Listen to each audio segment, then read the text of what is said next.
Another round of close games in yesterday's NBA playoff action. And if you missed out on those, you came to the right place. Welcome to TV's Daily NBA Recap, where I recap yesterday's games in a short amount of time. Let's go.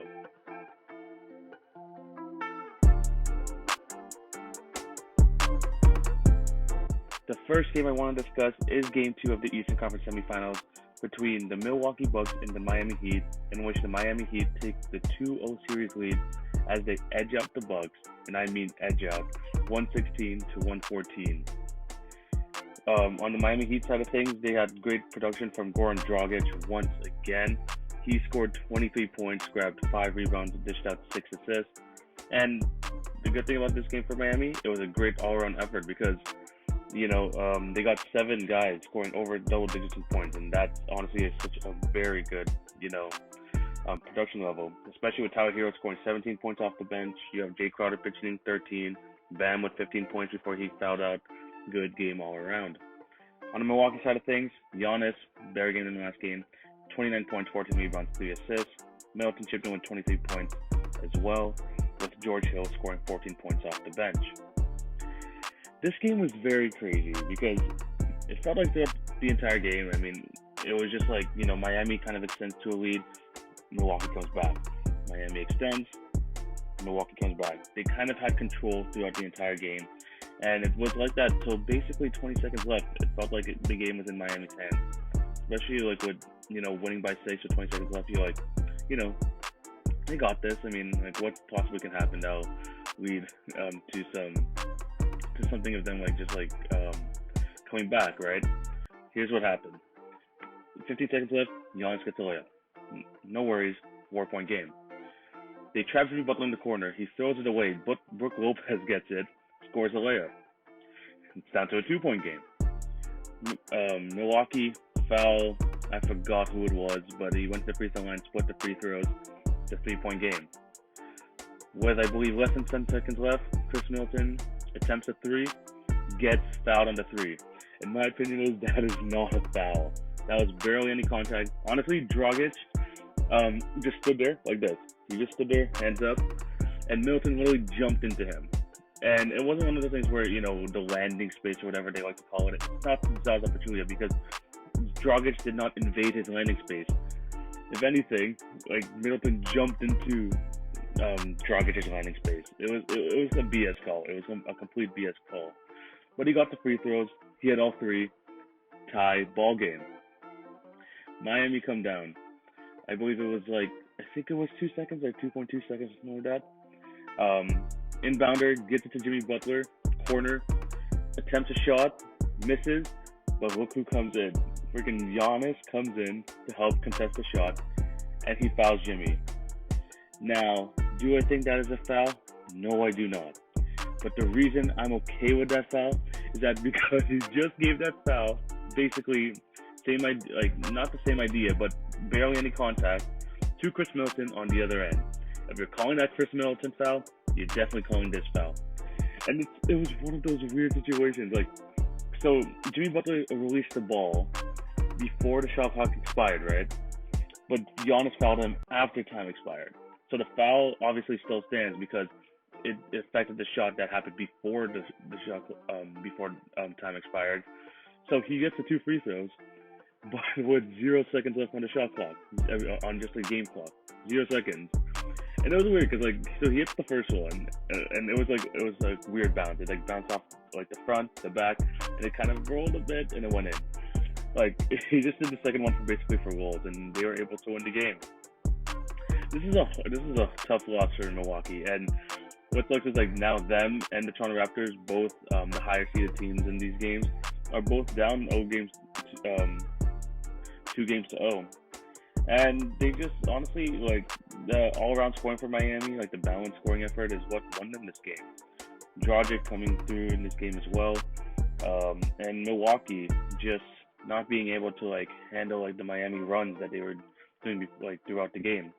They look outmatched and outmanned in terms of scoring, and they need to fix that up because Giannis 29 points, 14 rebounds.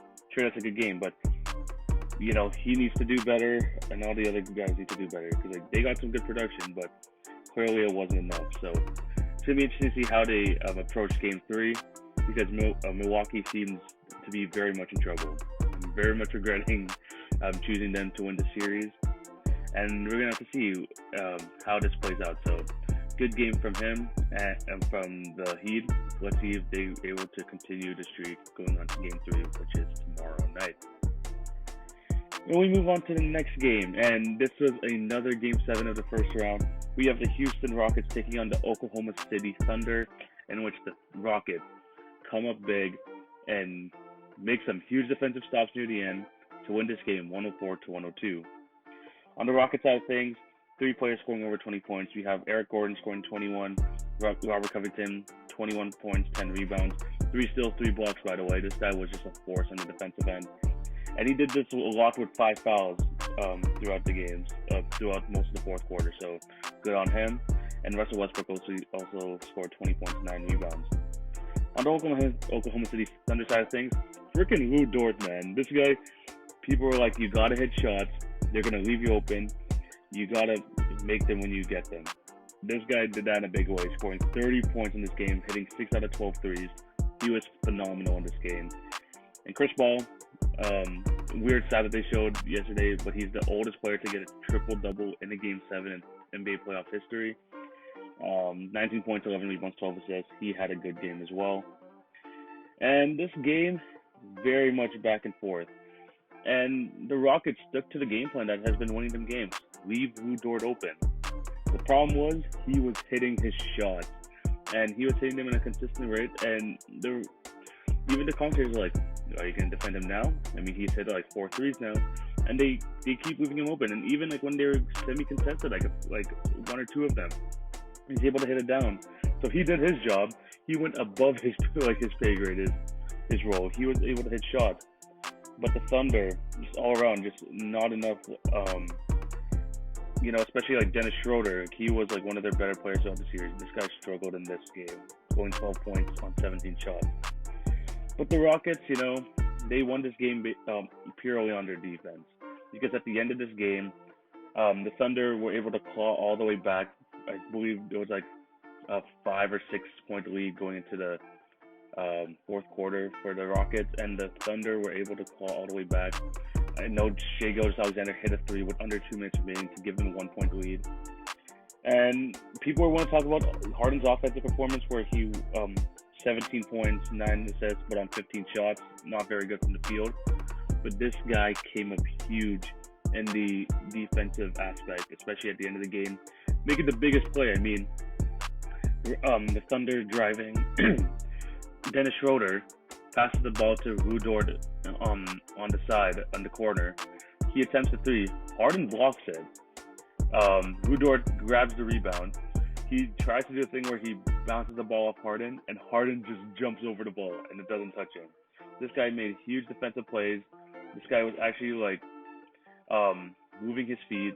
Like he just played well late in the game because he knew that he wasn't getting it done on the offensive end.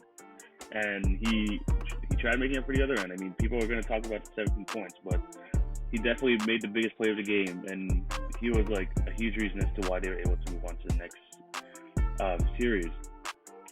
But the Thunder, I mean, like they really did try to claw their way back. Gallinari had a bad game after having a great one last game, and this is a team with nothing to lose. I mean, they had no expectations coming into the season.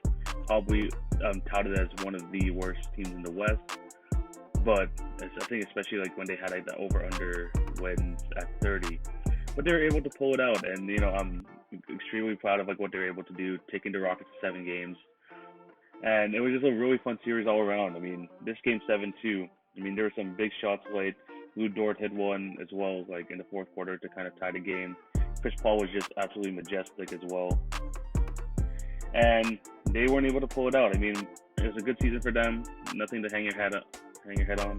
Let's see how they're gonna go about this next season, because this team has a lot of, not question marks, but do they want to keep Chris Paul around? Do they want to keep going towards the future? We'll have to wait and see. But right now, it was a good season from them, and I'm just excited to see what they're going to be able to do next year. But this is the end of today's NBA recap. Thank you guys for watching. Remember, if you're on YouTube, to like, share, and subscribe. If you're on IGTV, drop a follow, leave a like, all that good stuff. Thank you for taking your time out of your day for watching this. And I'm going to be back maybe later on today for another podcast, so watch out for that. But yeah, this is the end of today's Daily NBA recap. Thank you guys for watching, and I'll see you guys tomorrow. Take it easy, guys.